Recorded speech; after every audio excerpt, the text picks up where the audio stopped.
आदाब, मैं हूं वसतुल्लाह ख़ान, मेरे साथ हैं ज़रार खोड़ो और लाहौर से हैं Mubashshir Zaidi. Social media celebrities को ज़ाहिर है आप बहुत सौ को जानते होंगे और आपने कंदील बलोच का नाम भी सुना होगा। कंदील बलोच को 15 जुलाई 2016 को कत्ल कर दिया गया।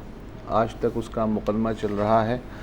ताज़ा पेशरफ्त ये हुई है कि मुल्तान की मॉडल अदालत में कंदील के वालिदैन की जानिब से एक हलफिया माफ़ी नामा उनके वकला ने दाखिल कराया, जिसमें कहा गया है कि वालिदैन ने जो कंदील के जो 2 भाई थे उनको माफ़ कर दिया है जो उसके कत्ल में मुलविस हैं, लिहाजा अदालत राज़ी नामे की इजाज़त दे दे। कंदील को उसके भाई वसीम ने गला घोंट के मारा था 15 जुलाई 2016 को, और इस केस में कंदील का दूसरा भाई असलम शाहीन भी नामज़द है। कुल इस केस में 6 मुलज़िम हैं। इनमें से अब्दुल बासित, ज़फ़र, असलम शाहीन और एक और मुलज़िम जेल में हैं, और मोहम्मद वसीम और मुफ्ती मोहम्मद कवी ज़मानत पे हैं। मुक़दमे के शवाहिद के अलावा 19 गवाहियाँ हो चुकी हैं अदालत के सामने। मोहम्मद वसीम कत्ल का एतराफ़ कर चुका है। आज के माफ़ी नामे में कानूनी दलील ये दी गई है कि गैरत के नाम पे कत्ल की रोकथाम के जो कानून की दफ़ा 311 है उसमें जो तरमीम हुई थी वो कंदील बलोच के कत्ल के बाद हुई, लिहाजा मुलज़िमों को आप उस कानून के तहत सज़ा नहीं दे सकते, इसलिए कि वो बाद में मंजूर हुआ कानून। कंदील बलोच के वालिदैन ने दलील दी है कि इसकी बुनियाद पे हमारा माफ़ी नामा कबूल किया जाए। इससे पहले भी कंदील के वालिदैन एक माफ़ी नामा दाखिल कर चुके हैं अदालत के रूबरू, लेकिन जज ने उसे पहले भी इस नए तरमीमी कानून के तहत मुस्तरद कर दिया था। अब अदालत 22 अगस्त को माफ़ी की दरख्वास्त पे फ़ैसला सुनाएगी। मुबश्शिर, आपके पास क्या है? सब जब ये ख़बर आई तो मैंने मुल्तान में जो इस्तग़ासा के वकील हैं ज़ियाउर रहमान, उनसे बात की। क्योंकि कल मॉडल जो अदालत है उनके जज साहब ने इस्तग़ासा के वकला को भी तलब किया है और कहा है कि इस पर अदालत की रहनुमाई करें और बताएं कि क्या ये राज़ीनामा कबूल हो सकता है या नहीं। तो वकील साहब जो है इस्तग़ासा के, वो तो बड़े कॉन्फिडेंट हैं। वो ये कह रहे हैं कि बेशक ये जो कानून आया 2016 अक्टूबर में मंजूर हुआ, जिसके तहत अगर मुलज़मान माफ़ भी कर दें तो मुलज़मान के लवाहिकीन माफ़ कर दें तो मुलज़मान की सज़ा उम्र कैद फिर भी बरकरार रहती है। तहम उन्होंने ये कहा कि इसके अलावा भी 2004 में जो तरामीम हुई थी और जो कानून पास हुआ था गैरत के नाम पर कत्ल के ख़िलाफ़, उसमें भी ये बात लिखी हुई है कि अगर लवाहिकीन माफ़ भी कर दें तो रियासत पैरवी करेगी। उसके अलावा उन्होंने ये कहा कि जो आइन का आर्टिकल 8 है जो गारंटी करता है राइट टू लाइफ, उसके रोशनी में भी ये राज़ीनामा नहीं हो सकता, क्योंकि मुलज़मान जो हैं दोनों अपना इतराफ़ी बयान दे चुके हैं। ये अलग बात है कि जब उन पर फ़र्द जुर्म आयद की गई तो वो इस इल्ज़ाम से मुकर गए थे। अब वो ये कह रहे हैं, जो वकील हैं उन्होंने कहा कि ये जो है क्योंकि ये कत्ल जो के वाक़यात 2004 के बाद नहीं रुके थे, इस वजह से फिर ये शिक लाई गई कि अगर लवाहिकीन माफ़ भी कर दें तो ये केस फिर भी ख़त्म नहीं होगा। तो वो तो ख़ासे कॉन्फिडेंट हैं, और जैसे आपने भी बताया वो भी यही कह रहे थे कि क्योंकि अदालत एक दफ़ा पहले भी मुस्तरद कर चुकी है और ये केस अब फाइनलिटी की स्टेज पर है, मॉडल कोर्ट्स आपको पता है खासी जल्दी केस भुगता रहे हैं, तो उन्हें कभी उम्मीद है कि इस केस में अदालत जो है ये राज़ीनामा कबूल नहीं करेगी। और उन्होंने ये कहा कि पिछले राज़ीनामे को कबूल न करने के बाद अदालत ने जो वालिदैन हैं उनके ख़िलाफ़ अपने बयान से मुनहरिफ होने का अलग से भी मुकदमा जो है उनके ख़िलाफ़ चल रहा है। तो अब देखना ये होगा, उम्मीदें तो ज़ाहिर है जज साहब से ही हैं कि वो ये राज़ीनामा कबूल करते हैं या नहीं, क्योंकि राज़ीनामे में बड़ी अजीब सी बात लिखी हुई है कि जैसे पुलिस ने ख़ुद से ये मुकदमा बनाया और गैरत के नाम पर कत्ल की कोई बात नहीं थी, मगर कत्ल हुआ, इतराफ़ी बयान मौजूद है, तो क्या वजह थी ये उस राज़ीनामे में नहीं लिखा गया। तो मेरे ख़्याल में ये उस तरह की कोशिश है जिस तरह शाहरुख जतोई के केस में भी हमने देखा, इवन खदीजा के केस में भी हमने देखा, मगर इस केस में क्योंकि गवाहियाँ भी हो चुकी हैं, इतराफ़ी बयानात भी मौजूद है, तो बहुत कम इस बात का इम्कान है कि कंदील बलोच के जो कातिल, जो उनके दोनों अपने भाई हैं, उनको किसी भी किस्म का रिलीफ मिल सके। अच्छा, वालिदैन की एक मुश्किल है। हाँ, ये मैं भी यही बात करने वाला था। वालिदैन की मुश्किल है, उसको भी अब क्या करें, यानी जो कातिल हैं जी वो भी उनके बच्चे हैं, जो मकतूला है वो भी उनकी बेटी है। उससे आगे भी मुश्किलात हैं। अब जब ये खबर आई थी, वैसे देख रहा होगा कि सोशल मीडिया पर, तो जाहिर है कि बहुत शोर मचा और काफ़ी लोग वालिदैन को भी बुरा भला कह रहे थे। मैं समझ सकता हूँ कि क्यों कह रहे हैं ये बात। अब इस पर आप गौर करें कि मोहम्मद अजीम साहब जो हैं, कंदील बलोच के वालिद साहब, जब कंदील कत्ल हुई थी, ये पहले बंदा था जिसने कहा था कि चाहे वो मेरे बेटे हों, मैं चाहता हूँ उन्हें उम्र कैद मिले या सजाए मौत मिले। क्यों? क्योंकि इनके सारे घर चलाने वाली कंदील ही थी। और अगेन लोग कहते हैं कि ये सेक्सिज्म है, लेकिन आप उनके एटमॉस्फेयर को देख के उन्होंने ये बात की थी कि वो मेरे लिए बेटी नहीं थी, वो मेरे लिए बेटा था। बेटे से मुराद के हमारा देखभाल करने वाला, हमें कमा के खिलाने वाला। उसने भी अपने बयान में, मुझे याद पड़ता है, इनिशियली ये कहा था कि लोग मुझे ताने देते थे, लोग मुझे बहन की कमाई खा रहा है। अच्छा, लोग मुझे ताने देते थे, मैं आपको पूरी वो स्टेटमेंट मुझे याद है उसकी। लोग मुझे ताने देते थे मेरे मोबाइल फोन की दुकान पर आकर। अच्छा, मोबाइल फोन की दुकान के सारे पैसे भी कंदील नहीं दिए थे, तो पहले उसको मसला नहीं था, उसको तो पता था कि ये उसकी बहन है। मसला हुआ जब, और इसमें आई एम सॉरी मुबश्शिर, एक आखिरी बात, इसमें मीडिया का भी बहुत बड़ा हाथ था सर। बिल्कुल, कि एक एक्सक्लूसिव ब्रेकिंग न्यूज करके चलाई थी, कंदील बलोच नहीं है, उसका असल नाम ये है, पूरा शनाख्ती कार्ड डाल दिया था सर ना। तो उसके बाद फिर वो ताने शुरू हुए थे। जिस गांव में वो रहते हैं, वो आसपास के लोगों का क्या ख्याल होता होगा। हाँ, क्योंकि आप देख रहे हैं कि शहरों में भी, आप अगर सोशल मीडिया में भी आखिरी बातें सुने आप, तो वो लोग कहते हैं कि जी इनकी तो डिज़र्व करती थी, इसको तो मार डालना ही चाहिए था।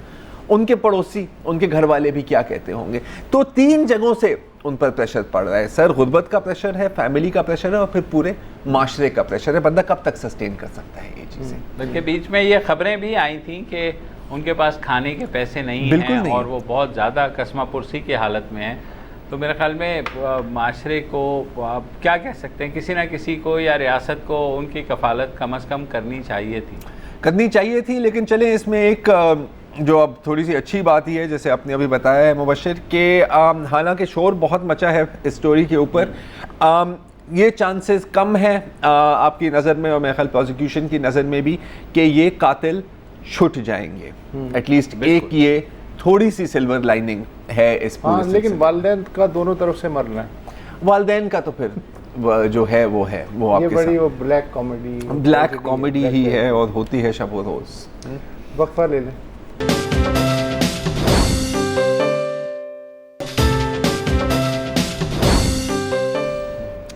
पचास कोस दूर गांव में जब बच्चा रात को रोता है तो माँ कहती है, बेटे सो जाओ वरना नैब आ जाएगा। अब हमें पता है कि सियासतदान, और एक्चुअली अगर थोड़ी सी मैं करेक्शन कर दूं, हिज़्ब इख्तिलाफ के सियासतदान तो नैब से पहले ही काफ़ी तंग आए हुए हैं। लेकिन अब ऐसे लग रहा है कि पाकिस्तान की बिजनेसमैन और बिजनेस कम्युनिटी भी ठीक ठाक खौफजदा हैं। ये मैं नहीं कह रहा, मैं कौन होता हूँ, ये कह रही हैं वज़ीर आज़म की मावन ख़ुसूसी डॉक्टर फिरदौस आशिक अफ़गान साहिबा। हाल में ही उन्होंने एक प्रेस कॉन्फ्रेंस की थी जिसमें उन्होंने कहा था कि हालांकि हुकूमत चाहती है कि एक बिज़नेस फ्रेंडली एटमॉस्फेयर बने, लोग इन्वेस्ट करें, कारोबार चले। बिजनेसमैन आजकल ना पैसा इन्वेस्ट करने के लिए तैयार हैं, ना ही बैंक में डालने के लिए तैयार हैं, बल्कि अपने गद्दे के नीचे पैसे दबाकर उसके ऊपर सोए हुए हैं, या हो सकता है कि पूरा गद्दा ही पैसे का बना हुआ है और इसीलिए रात को वो रो रहे होते हैं। उन्होंने ये भी कहा फिरदौस आशिक अफ़गान साहिबा ने कि बहुत कंप्लेंट्स आई हैं नेशनल अकाउंटेबिलिटी ब्यूरो के खिलाफ फ्रॉम द बिजनेस कम्युनिटी, जिसमें वो कह रहे हैं कि कुछ नैब ऑफिशियल्स, जाहिर है कि ये नहीं कहा गया कि ये नैब एज एन इंस्टीट्यूशन कर रहा है, लेकिन कुछ नैब ऑफिशियल्स आर्म ट्विस्टिंग कर रहे हैं, डरा रहे हैं, धमका रहे हैं, जिसकी वजह से बिजनेस कम्युनिटी कमेटी थोड़ी सी काफ़ी परेशान है और पीछे हटी हुई है। फिरदौस आशिक अवान साहिबा ने यह भी कहा कि अभी तक तो फेडरल कैबिनेट में इस पर डिस्कशन हुई है, लेकिन अगली मीटिंग में कोई रद्द अमल भी पेश किया जाएगा। ये भी हम याद रखें कि बहुत लोगों ने कोशिश की है, बात तो बहुत की है कि नैब के जो कुछ थोड़े से कंट्रोवर्शियल प्रोसीजर्स हैं और लॉज हैं उनको अमेंड किया जाए, बेहतर किया जाए, लेकिन अभी तक कुछ हुआ नहीं। आगे जाने से पहले मैं एक केस का जिक्र करना चाह रहा हूं और वो है साबिक पाकिस्तान स्टेट ऑयल के एमडी जो हैं शेख इकरामुल हक के बारे में। LNG टर्मिनल केस जिसमें खान अब्बासी और लोगों को भी अंदर किया हुआ है, उसमें भी इनको भी हिरासत में लिया हुआ था 7 अगस्त से। ठीक है, प्री अरेस्ट बेल कैंसिल हो गई इस्लामाबाद हाई कोर्ट की जानिब से, केस के मेरिट्स पर नहीं बल्कि इसलिए कि सुप्रीम कोर्ट का एक प्रेसिडेंट आया था, तो जाहिर है कि लोअर कोर्ट उसके पाबंद होते हैं। मसला सिर्फ ये है कि रेफरेंस भी इस केस में अभी फाइल नहीं हुई, सिर्फ इन्वेस्टिगेशन चल रही है और उसके लिए ये अभी नैब रिमांड में है, नैब कस्टडी में है। कोई इन पर और मज़ीद इल्ज़ाम नहीं है। और जहाँ तक बिडिंग की बात है तो अप्रूवल जो आती है प्रोजेक्ट की वो बोर्ड से आती है, बोर्ड ऑफ डायरेक्टर्स से, और इकरामुल हक साहब बोर्ड के मेंबर नहीं थे, वो एक एम्प्लॉई थे एंग्रो के। दूसरी बात जो टेक्निकल पॉइंट है और एक फेयरनेस का भी पॉइंट है कि बिडिंग का जो प्रोसेस है वो कॉर्पोरेशन नहीं चलाती, वो हुकूमत ही चलाती है। तो और इकरामुल हक साहब के जैसा केस है, इस तरह के और भी बहुत केसेस हैं। तो इनके जो घर वाले हैं और इनके जो वेल विशर्स हैं, उनका सिर्फ ये कहना है कि सर बिल्कुल आप इन्वेस्टिगेशन करें, लेकिन थोड़ी तेज़ी के साथ, क्योंकि इनडेफिनेटली किसी को हिरासत में रखना भी सही नहीं है। ये जो तरमीम की आपने बात की ना कि तरमीम की ज़रूरत है इसलिए कि कारोबारी भी तंग आए हुए और ब्यूरोक्रेट्स भी डर रहे हैं। जी, ब्यूरोक्रेट्स भी डर रहे हैं से। देखिए, सबसे बड़ा मसला ये कि अगर तफ्तीश हो रही है तो आप उसका नाम ECL पर डाल दें ताकि वो पाकिस्तान से ना भाग सके। हाँ, अगर तफ्तीश की सूरत में ये साबित हो जाए कि नहीं, वो एक अलग बात है, स्मेली, फिर आप जो है उसे पकड़ लें। बिल्कुल, ये जो एडवांस में पकड़ के रख लेते हैं, हाँ, और महीनों सालों तक है। एक तो इस कानून में तरमीम की ज़रूरत है, ये हर क्वार्टर की तरफ से आ रहा है। दूसरे ये है कि फरोग नसीम साहब जो हैं वज़ीर क़ानून, वो भी फिरदौस आशिक अवान के साथ इसी प्रेस कॉन्फ्रेंस में थे। तो उन्होंने कहा जी कि जो ट्रायल कोर्ट है नैब की, उसको ज़मानत के इख्तियारात दिए जाएंगे।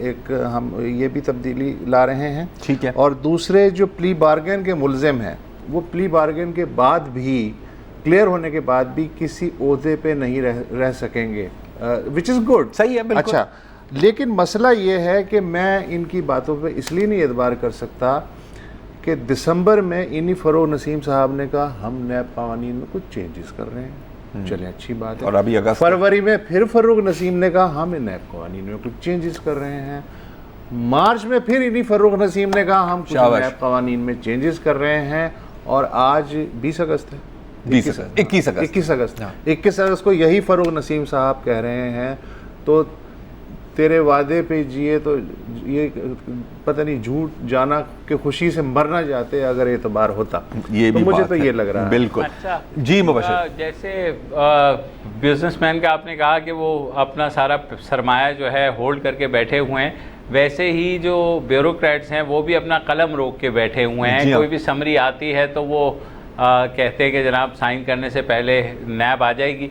तो ये पूरे मुल्क से आ रहे थे सिविल सर्वेंट्स की शिकायत कि नैब उन्हें हरासा कर रही है, जिसके बाद इमरान खान वज़ीर आज़म ने कमेटी बनाई, टास्क फोर्स बनाई डॉक्टर इशरत हुसैन की सरबराही में, जिसका काम था कि सिविल सर्विस रिफॉर्म्स और ऑस्टेरिटी की बात करें। मगर वो जो लेकर के आए हैं तजावीज़, और ये तजावीज़ सलमान अकरम राजा जो कि मारूफ कानूनदान हैं, उनकी मदद से भी तैयार की गई हैं। वो ये कह रहे हैं कि जनाब उस वक्त तक सिविल सर्वेंट्स को गिरफ़्तार ना किया जाए जब तक उनके ऊपर एक सुपरवाइजरी कमेटी उस बात की मंजूरी ना दे दे और उस सुपरवाइजरी कमेटी के सामने नैब इस तरह के सबूत ना रखते कि जो उन ब्यूरोक्रेट्स को अंदर करने के लिए काफ़ी हों। इन टास्क फोर्स की जो है तजावीज़ में ये कहा गया है कि किसी भी ब्यूरोक्रेट के ख़िलाफ़ करप्शन का रेफरेंस और इंक्वायरी उस वक्त तक दायर ना की जाए जब तक इस ब्यूरोक्रेट के ख़िलाफ़ जो सबूत हैं वो सुपरवाइजरी कमेटी को फराहम न किए जाएँ। अब सुपरवाइजरी कमेटी के बारे में कहा गया है कि सुपरवाइजरी कमेटी बनाई जाएगी जिसमें हाई कोर्ट के एक साबिक जज होंगे, चार्टर्ड अकाउंटेंट, सिविल इंजीनियर, साबिक सेक्रेटरी। तो ये एक वो है, और इसकी मंजूरी फिर एक 15 रुकनी पार्लिमानी कमेटी पहले बनाई जाएगी जो इसकी मंजूरी देगी। मैं ना ही समझा। हाँ, कमेटी पे कमेटी बनेगी और वो जब 15 रुकनी कमेटी जो है वो करेगी, ये सारे सुपरवाइजरी कमेटी सूबाई और ये सारी बातें मुबशिर ये जो है फ्यूचर इंडेफिनिट टेंस में हो रही है ना, अभी ग्राउंड पे जो है वो तो चेंज नहीं हो रहा है ग्राउंड पे। और दूसरा आपको याद होगा कि साबिक प्रिंसिपल सेक्रेटरी जो है फवाद हसन फवाद और आहद चीमा, वो अभी तक अंदर है। बिल्कुल 1.5 साल हो गया है और इनडेफिनेटली बस उनको अंदर रखा हुआ है। तो मेरे ख्याल में ब्यूरोक्रेट्स के अंदर खासी बेचैनी है।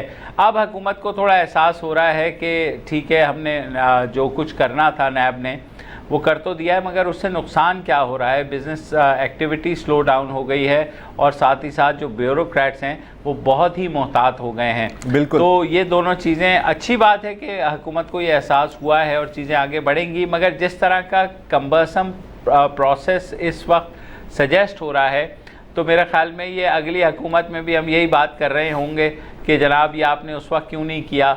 लेकिन जितनी लंबी उन्होंने टाइम फ्रेम दिया है कि सुपरवाइजरी कमेटी से पहले पार्लिमानी कमेटी बनेगी, टाइम फ्रेम का जिक्र किया है। हाँ। तो इस सेगमेंट का टाइम भी ख़त्म हुआ चाहता है। ये है कि बिल्कुल मसाला तेज़ रखें, लेकिन इतना तेज़ नहीं ये मुँह ही जल जाए। वक्फा ले लेते हैं।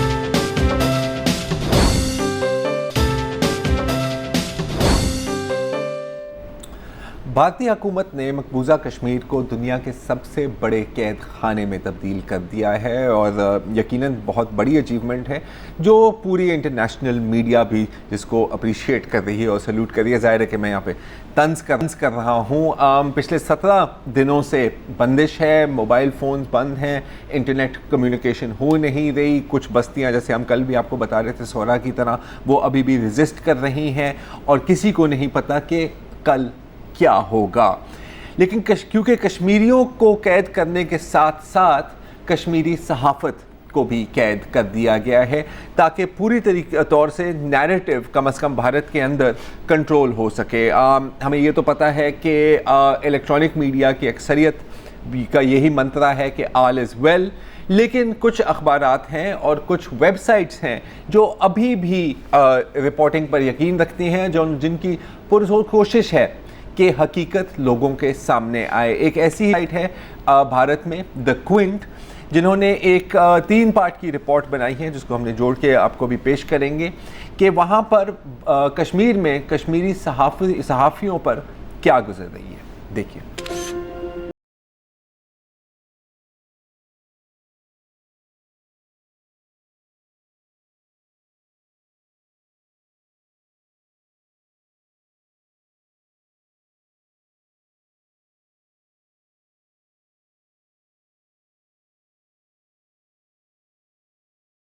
आज़ाद है तेरे बोल ज़बाब तक तेरी है।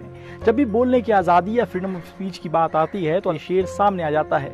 जम्मू कश्मीर से आर्टिकल 370 हटने के बाद नेशनल मीडिया जम्मू कश्मीर को लेकर तरह तरह की रिपोर्टिंग तो कर रही है, लेकिन क्या यहाँ के जो लोकल जम्मू कश्मीर के जो लोकल जर्नलिस्ट हैं, लोकल मीडिया है, क्या वो रिपोर्ट कर पा रही है अपने इस हालात को लेकर? हम इस वक्त जम्मू कश्मीर के श्रीनगर के प्रेस क्लब के बाहर हैं और यहाँ इन जर्नलिस्ट से जानने की कोशिश कर रहे हैं कि इस हालात में, इस क्राइसिस के हालत में वो किस तरह से रिपोर्ट कर पा रहे हैं अपनी स्टोरी।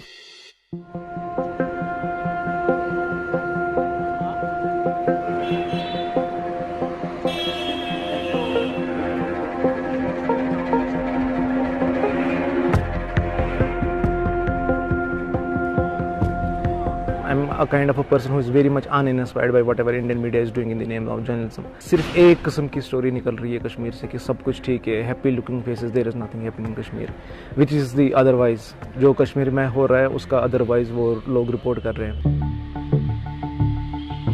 कश्मीर का ऑनलाइन मीडिया सारा बैठा हुआ है, इंडियन मीडिया कुछ और दिखा रही है, जो मगर जो हम ग्राउंड पे है तो हमें उनसे ज़्यादा पता है, लेकिन वो कुछ और ही दिखा रहे हैं कि यहाँ हालात ठीक है, ईद अच्छे से हो रही है, लोग ट्रैफिक जैम हो रहे हैं। ट्रैफिक जैम ऐसे हो रहे हैं क्योंकि जैसे कई पुलिस ने बैरिकेड लगाए तो गाड़ियाँ पीछे जमा होती है, तो नेशनल मीडिया उसका शॉट लेती है और दिखाती है कि ऐसा हो रहा है। क्योंकि मैं एक लोकल जर्नलिस्ट को लेकर एक नेशनल पेपर के लिए काम करता हूँ, तो हमारे लिए बहुत मुश्किलात हैं। जैसे हम कर्फ्यू पास नहीं मिले इस बार, बाहर जाते हैं तो सिक्योरिटी फोर्स कहते हैं कि जर्नलिस्ट को अलाउ नहीं जाने के लिए, तो वो मुश्किलात हैं। लेकिन जो उससे ज़्यादा मुश्किलात हैं वो उन लोगों के लिए जैसे, फिर भी मुझे एक उनको डर रहता है कि नेशनल पेपर से काम करता है, जो लोकल पेपर हैं, जो लोकल पेपर्स के लिए, लोकल जर्नलिस्ट हैं, लोकल पेपर्स के लिए काम करते हैं, उनके लिए बहुत ज़्यादा मुश्किलात है। उनको ऑफिस तक नहीं जाने दिया जाता है, कभी कभी उनकी मारपीट भी होती है, तो उनके लिए ज़्यादा मुश्किलात है यहाँ पर। न्यूज़ चैनल्स पे जो देख रहे, जो न्यूज़ दिखा रहे कि it's normal, back to normal, like सब ठीक है, जो कि ऐसा बिल्कुल भी नहीं है। अगर उतना ही नॉर्मल होता तो यहाँ पे में भी शायद कनेक्टिविटी रिस्टोर हुई होती। देखेंगे जो फोर्सेस भी है, इंडियन फोर्सेस भी है, तो दे स्टॉप, मतलब रोकते हैं हर जगह पे, बोल रहे कि नहीं आप नहीं कर सकते, हमारे पास ऑर्डर्स है कि मतलब मीडिया इज़ नॉट अलाउड।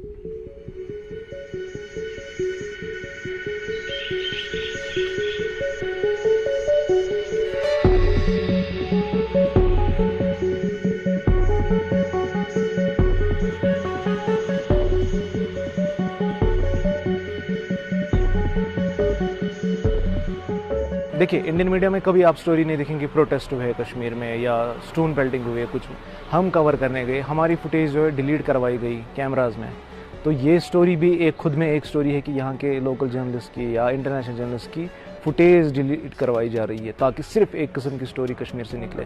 तो ये जो हमसे डिलीट करवा रहा है, ये कौन है, ये कौन लोग हैं? ये पुलिस के हैं, ये CRPF के, ये आर्मी के लोग हैं। एक फुल फ्लेजेड स्टेट है जो ये सब कुछ करवा रही है कि आप फुटेज करें डिलीट, रिस्ट्रिक्ट हमारा एक्सेस करें। पहले बात मैं वही आपको कह रहा हूँ, अगर हम आप कहीं शूट पे निकल रहे हैं तो हम पहले अलाउ नहीं करना देते हैं। अगर अब हमने चोरी चोरी अलाउ किया भी होगा, चोरी चोरी शूट किया होगा, तो आर्मी मैन और पुलिस वो डिलीट करते हैं। और अगर somehow we manage to escape और फिर हमें यहाँ से पेन ड्राइव लेके जाना पड़ता है एयरपोर्ट से शिफ्ट करना पड़ता है दिल्ली, जहाँ हमारी स्टोरियाँ हो रही है। यहाँ तो वैसा कुछ नहीं हो रहा है, क्योंकि यहाँ हर कुछ सपोर्ट नेशनल मीडिया को मिल रहा है, लोकल इंटरनेशनल पूरा बैठा हुआ। किसी भी तरीके से हम लोग पहुंच गए वहाँ पर, तो उसके बाद हमको कवर करने नहीं दिया। मतलब जहाँ पे भी हम जा रहे थे हमारे पीछे पुलिस भाग रही थी कि मतलब नहीं, कवर नहीं करना है, कुछ भी कवर नहीं करना है। फिर दूसरे दिन भी ऐसे करके हो गया कि मतलब हम कहीं पे गए तो मतलब they deleted our footage, not just I but everyone who was with me.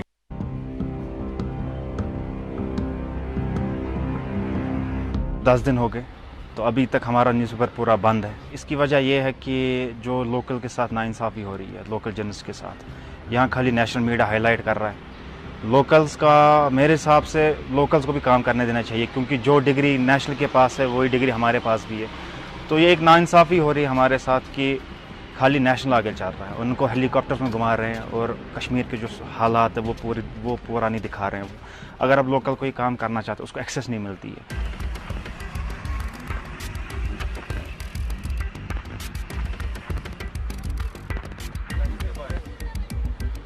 Problems physical है, साइकोलॉजिकल भी है।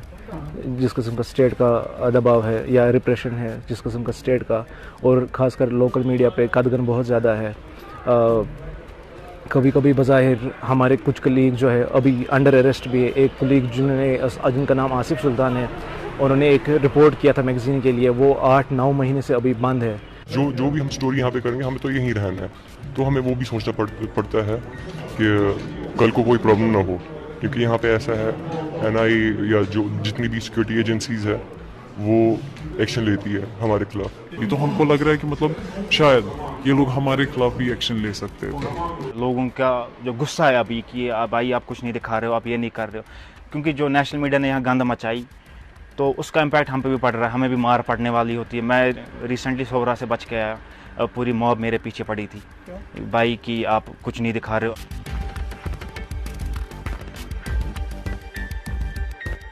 We are trying hard to publish our newspaper. First, I was publishing 12 pages. Now we have reduced it to the pages to 4 leaves. So we don't have any revenue. This paper we are running on a loss because we don't get any advertisement from the government.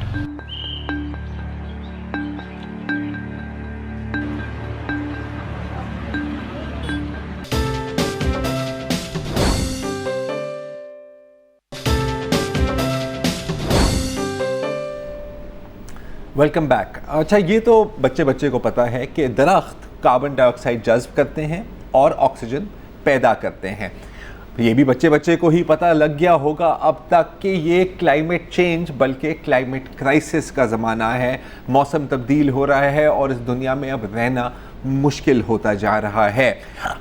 और शायद दरख्त लगाने से ही इसका हम सामना कर सकते हैं। कितने दरख्त? 1 लाख दरख्त नहीं, 1 करोड़ दरख्त नहीं, 1 लाख करोड़ यानी 1 ट्रिलियन ट्रीज लगाने की ज़रूरत है और फिर शायद क्लाइमेट चेंज काबू में आ सकता है। लेकिन यह सिर्फ उस वक्त मुमकिन होगा अगर हम अपने मौजूदा जंगलात को तबाह करना रोक दें। अभी इसी वक्त दुनिया के सबसे बड़े जंगल में आग लगी हुई है और यह है जनूबी अमेरिका का अमेज़न रेन फॉरेस्ट, जिसका रकबा कुल कुछ 60 लाख स्क्वायर किलोमीटर है। आप समझे कि आधे अमेरिका के साइज़ का ये जंगल है सिर्फ। अच्छा, जंगल में आग लगना कोई नई बात नहीं है, कोई गैर यकीनी बात नहीं है। आग इस जंगल में हर साल लगती है, लेकिन इस साल ने सारे पुराने रिकॉर्ड तोड़ दिए हैं, बल्कि 80 से 90% का इंक्रीज़ है और अभी पूरा साल ख़त्म ही नहीं हुआ। आग की शिद्दत इतनी है कि धुआं आउटर स्पेस से भी नज़र आ रहा है। ब्राज़ील के पड़ोसी ममालिक पेरू और बोलिविया तक भी फैल गया है।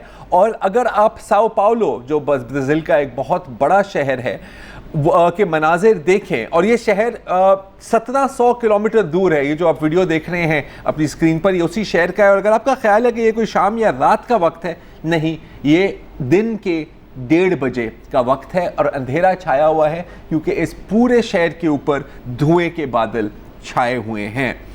अच्छा, अमेज़न रेन फॉरेस्ट का सबसे बड़ा हिस्सा ब्राज़ील में ही है और सबसे बड़ा ख़तरा भी ब्राज़ील में ही है, क्योंकि ये आग जो है ये कुदरती नहीं है, ना ही ये किसी की गलती या कोताही से लगी है।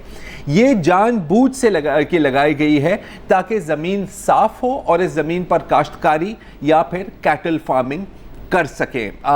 जाहिर है कि बहुत जो लोग इसके पीछे हैं वो बहुत पुरअसर लोग हैं और बहुत पुरअसर कॉरपोरेशंस हैं। जो मुकामी कबीले वहाँ पर रहते हैं, जिनको आप अमेज़न इंडियंस कहा जाता है, उनका कहना है कि इन ग्रुप्स और इन अनासिर को पूरी की पूरी सपोर्ट दी जा रही है ब्राज़ील के नए सदर जेल बोल्सोनारो की तरफ से। बोल्सोनारो साहब माहौलियात के शौकीन बिल्कुल नहीं हैं, वो इंडस्ट्री, कॉरपोरेशंस और प्रॉफिट्स के शौकीन बहुत हैं। और उन्होंने आते हुए ही कहा था कि जी, अमेज़न को मैं खोल रहा हूँ फॉर इंडस्ट्रियल एक्सप्लोरेशन। इसके नतीजे में इस साल कम से कम कोई 70 से 80 हज़ार आगे लगी हैं सिर्फ अमेज़न रीजन में और सिर्फ ब्राज़ील में। अच्छा, अब शायद आप सोच रहे होंगे कि अगर ब्राज़ील में आग लगी तो इससे हमारा क्या लेना देना। तो आप ये भी जान लें कि पूरी दुनिया में जो ऑक्सीजन है, और आप चाहे आप बहावलपुर में हैं, यहाँ ब्राज़ील में हैं, सांस तो सबको ही लेना होता है। उस ऑक्सीजन की पैदावार 20 से 25% सिर्फ इस अमेज़न रेन फॉरेस्ट से ही आती है। और हर साल 2 बिलियन टन कार्बन डाइऑक्साइड जो आपके एटमॉस्फेयर में जाके ग्लोबल वार्मिंग का एक रीज़न बनता है, वो इस जंगल में जज्ब हो जाती है। पूरी दुनिया की अगर आप प्लांट और एनिमल और इंसेक्ट लाइफ की एक लिस्ट बनाएं तो 50% अमेज़न रेन फॉरेस्ट में ही रहते हैं। और आपको पता है कि जो सारी मेडिकल रिसर्च होती है, जो नई अद्वियात बनती हैं, उसका कहीं ना कहीं बेसिस एनिमल्स, प्लांट्स या इंसेक्ट्स में ही होता है। और शायद आप ये जान के भी हैरान होंगे कि अभी दुनिया में जो मौजूदा अद्वियात हैं वो 25% इस रेन फॉरेस्ट की ही देन है। किस तरह की बीमारियों का यहाँ पर इलाज ढूंढा जा रहा है और इनफैक्ट मिल भी रहा है। मैं सर दर्द, ज़ुकाम और बुखार की बात नहीं कर रहा, ल्यूकीमिया यानी blood cancer, cervical cancer, testicular cancer, बल्कि जो सबसे प्रॉमिसिंग एड्स की जो इलाज अभी तक मिल रहा है वो भी अमेज़न रेन फॉरेस्ट में ही मिल रहा है। और ये तो वो स्पीशीज़ और वैराइटीज़ है एनिमल लाइफ की जिनके बारे में हमें पता है। अभी हमें ये भी नहीं पता कि हमें क्या कुछ नहीं पता अमेज़न रेन फॉरेस्ट के बारे में, लेकिन शायद हम कभी जान भी नहीं सकेंगे, क्योंकि अब साइंसदानों का कहना है कि अगर इसी रफ्तार से ये जंगल जलता रहा और तबाह होता रहा तो 40 सालों में ये जंगल ही नहीं रहेगा, it will be a desert. क्योंकि पूरे जंगल को तबाह करने की ज़रूरत नहीं होती, ये आप समझें कि एक पूरी दुनिया है, एक इकोसिस्टम है, और अगर इसका 5वां हिस्सा ही तबाह हो जाता है तो बाकी खुद ही खुद मर जाती हैं। जैसे आप समझ लें कि किसी ने आपकी जिस्म को काट दिया तो आप बच नहीं पाएंगे। अमेज़न रेन फॉरेस्ट का भी यही है। दुनिया में इसको टाइटल दिया गया है the lungs of the world, और बदकिस्मती से बताने पे मजबूर हूँ कि हमारे फेफड़ों को अभी आग लगी हुई है और धुआं हर जगह फैला हुआ है। जी मुझसे ठीक है, बेहतरीन सही है ना। मैंने कहा कि किसी पॉजिटिव नोट पे शो को एंड करना चाहिए कि सब मरने वाले हैं और लम्हा कुछ नहीं होने वाला। फिक्रिया, पॉजिटिव नोट, जो भी है। तो आज बस जो था हाजिर कर दिया, कल फिर हाजिर होंगे। खुदा हाफिज़। अस्सलाम वालेकुम। अगर आपको हमारे शो पसंद आया है तो प्लीज़ हमारे YouTube चैनल को सब्सक्राइब करें, और अगर मुनासिब समझे तो इस वीडियो को लाइक भी कर लें, तो कोई हर्ज नहीं है, और शेयर भी कर लें और कमेंट भी कर दें जी, वरना वो सब ऐसे ही लिखते रहें। और ये जो दोनों कह रहे हैं ये कर लें जी प्लीज़, नहीं तो हमें भी घर जाना है, मैं आपके कंप्यूटर में नहीं रहना 24 घंटे। सही बात।